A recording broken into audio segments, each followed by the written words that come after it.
여러분, 코로나19가 바닥 경제를 완전히 휩쓸은 거 아마 여러분들도 많이 인식하고 있을 겁니다. 그나마 배달 문화가 되면서 골목 상권은 조금 나아졌다고 하지만 우리가 나가야 되는 거 있잖아요. 걸어서 나가야 되는 거 말고요.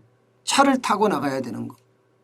차를 타고 명동을 가든 차를 타고 종로를 가든 차를 타고 홍대, 강남을 가든 차를 타고 나가야 되는 곳은 지금 굉장히 어렵다는 겁니다. 그야말로 비명소리가 여기저기서 튀어나온다는 이야기예요. 이게 명동의 현실입니다. 명동의 현실. 3층, 4층 이렇게 돼 있죠. 예. 이 건물은요 5층짜리 건물인데 건물 전체가 통째로 폐업했다는 거예요. 통째로. 다 폐업을 해서 전부 임대 문의 간판이 이렇게까지 붙어 있습니다. 이것은 비단 명동만 이런 게 아니에요. 이태원도 마찬가지고요. 신촌이나 이대상권도 마찬가지입니다. 심지어 명동 상권은요. 서울 미래유산이라고 이야기했던 거 있죠. 전주중앙회관. 여기 비빔밥이 아주 유명한 곳입니다. 외국인들이 오면 전주중앙회관은 반드시 가야 돼요. 그만큼 우리나라만의 어떤 고유한 특성을 가지고 있다고 해서 말입니다. 그런데 이거 지난 7월에 문을 닫았습니다. 지난 7월 달에. 지난해 7월 달에 문을 닫았어요. 예. 그만큼 명동은 초토화됐다는 이야기예요. 지하철 4호선 명동역에서요. 한 500m만 걸어가 보면 아 여기가 명동이 완전히 망가졌구나 이렇게 느낍니다. 상가 67개 중에 절반이 넘어요. 34개가 공실이거나 휴업 중입니다. 요게 이제 5층짜리 건물이 통째 폐업했다는 것도 이 건물 안에 있는 거예요.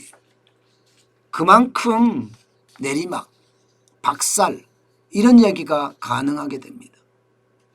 그런데 여기만 지금 이렇지 않다는 게 더 큰 문제잖아요. 예. 이태원도 마찬가지입니다. 술집이나 혹은 클럽이나 사람이 없어요. 이태원에는 그래도 제일 유명한 게 세계 음식 문화거리잖아요.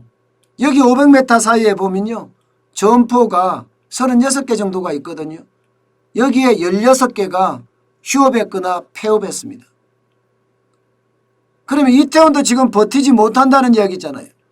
이태원도. 그만큼 이태원은 여기가 라운지팝이나 클럽이나 이런 것들이 다 망했다는 거예요. 고정비가 아무리 적어도 뭐 2천만 원, 3천만 원, 많게는 한 6, 7천만 원 더 가는데 지금 상황에서 어떻게 버티냐는 겁니다. 지금 이태원은요.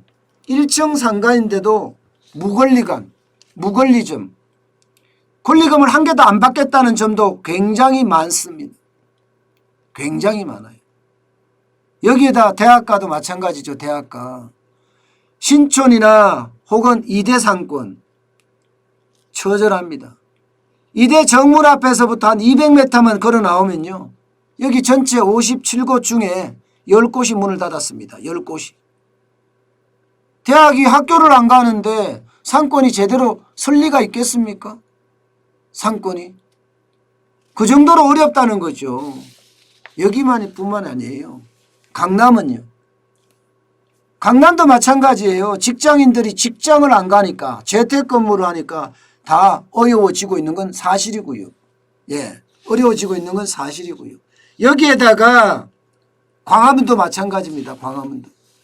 광화문도 그만큼 어려워진 거예요.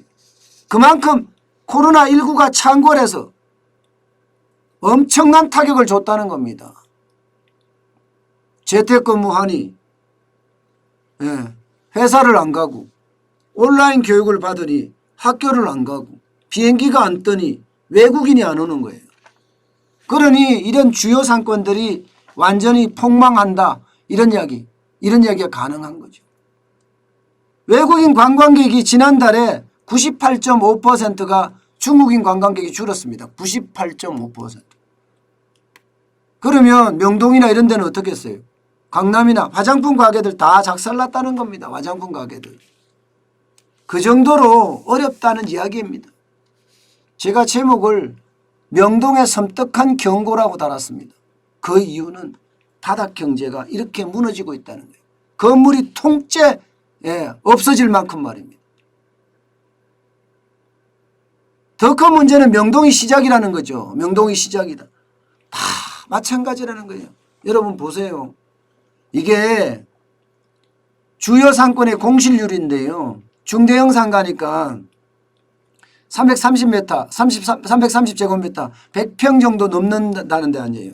명동은 22.3%, 강화문도 15.3%, 강남대로 8.7%, 홍대 합정 8.6%, 이태원은 26.7%까지 지금 최악이라는 거 아니겠습니까? 그러니 명동을 시작으로 해서 이제 못 버틴 사람들이 더 많이 또 안 그래도 지금 명동을 가보면요. 절반가량이 다 무너졌다고 이야기할 정도로 얼씬연스럽습니다. 유령상가라고 이야기해요. 그런데 이런 유령상가가 강화문으로 이태원으로 홍대로 점점 번져나가고 있다는 사실입니다. 올 1년을 더 버텨야 되는데 과연 이들이 올 1년 더 버틸 수 있을까? 그게 두렵죠. 그게. 내국인만 가지고는 여기는 장사가 되는 데가 아니거든요. 여기는 외국인 관광객이 굉장히 중요한 고객이거든요. 그렇다면 올 1년이 아니라 자칫 잘못하면 내년 상반기까지도 갈 수 있다는 얘기예요. 내년 상반기. 집단 면역이 언제쯤 일어나느냐 전 세계가. 이게 문제인데 이런 상권들은 앞으로도 굉장히 어렵다는 이야기가 됩니다. 그래서 제가 명동의 섬뜩한 경고라고 말씀을 드린 거예요.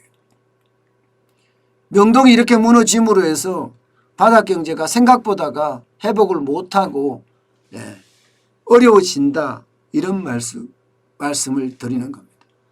그만큼 우리 경제에는 충격과 또 하나의 충격이 계속 머물고 있다 이런 얘기를 다시 말씀을 드리겠습니다.